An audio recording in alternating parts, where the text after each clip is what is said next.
That is book number 9 of Patrick Bet-David's top 100 books to read that he recommends every entrepreneur. And if you guys want to check out his list of 100 books, it's down in the description with ratings as well as the time required for each book to complete the 100 books in 1 year, like I am doing.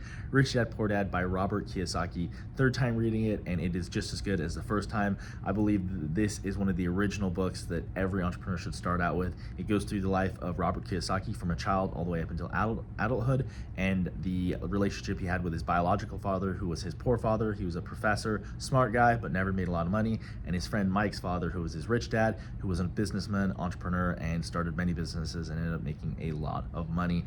There are so many things that I am starting to see from each book kind of repeat itself. So this had a lot of the things that bureaucrats to, or barbarians to bureaucrats had in, which was book number 5, I believe, in this list. And I really enjoyed that book.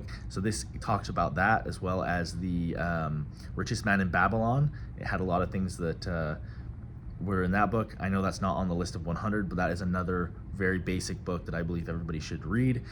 So if you guys want to check that one out as well, I'll leave a link in the description.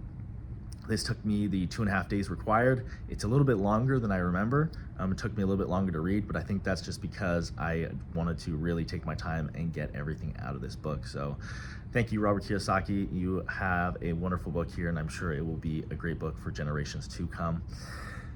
Book number 10 of the series is the 48 Laws of Power by Robert Greene. And I actually read this thing a couple months ago, so I'm not too excited to read it again. However, I got to read the 100 books in the year, and that means rereading a couple books that I've already read. So it's a very thick book. I have 8 days to complete this, and the reading is pretty dry, I would say, just because the stories are very in-depth, and they talk about like bureaucrats and kings and warriors and all kinds of stuff, and the stories behind them in each chapter to really help you with the understanding of each law. So that is what I'll be reading next.